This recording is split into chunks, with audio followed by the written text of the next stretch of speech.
Hello everyone, আজকে ছিল জামাই ষষ্ঠী। জামাই ষষ্ঠীর জন্য দেখো সকাল সকাল রেডি হয়ে গেছে, কিন্তু এত গরম দিচ্ছে যে ঘেমে মেমে একসাম। মেকআপ কি করবো, মেকআপ তো গলে পড়ছে। তারপরে আমার এখানে বড়মশাই সুপারম্যানের মতন গাড়ি নিয়ে চলে এসেছে। তারপর গেলাম মিষ্টির দোকানে, কারণ মিষ্টি তো নিয়ে যেতেই হবে। তারপর চলে এলাম বাপের বাড়ি। এই যে আমাদের বাড়িতে ভোলে বাবার মন্দির, এটা ভিডিওতে না দেখালে ভিডিওটা ইনকমপ্লিট থেকে যায়। তারপর মা এখানে করছে গ্লুকন্ডির জল ঠান্ডা ঠান্ডা, কারণ হচ্ছে গরম থেকে এসেছে, বিভৎস গরম গাইস। কারণ ষষ্ঠীতে বীভৎস গরম পড়েছিল, আমি তো পাচ্ছিলাম না। এই হচ্ছে আমাদের বেডরুম। তো আমি কোনো আয়নাতে আমার লুকটা একটু দেখিয়ে দিলাম তোমাকে। জানি বিধ্বস্ত অবস্থা, সেরকম সাজগোজ আমি কিছুই করিনি। এদিকে স্টার্ট হয়ে গেছে জামাই আদর।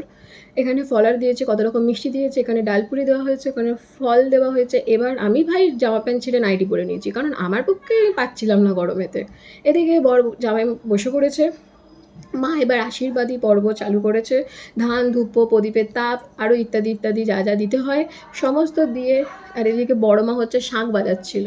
তো আর একটা কথা বলে দিই, আমাদের বাড়ি হচ্ছে জয়েন্ট ফ্যামিলি। আজকে দেখছো একটা জামাই, নেক্সট ইয়ারে দেখতে পাবে 4টে জামাই, কারণ এবছর আসেনি জামাইরা, কারণ কারোর বিভিন্ন কোনো কাজের জন্য। এখানে হচ্ছে গিফট কালেকশন খোলা হচ্ছে। এই যে একটা জিন্সের প্যান্ট, এখানে আমি মাকে দিয়েছিলাম সসপ্যান, কারণ মাকে এবারে শাড়ি দিইনি, সসপ্যান দিয়েছিলাম।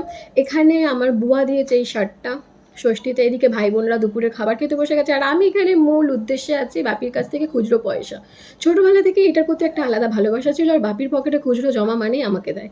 আমার মা এদিকে পটলের করেছে, দেখেছো ডিজাইন একদম আলাদাই, পাখা খিলাড়িয়েছে আমার মা।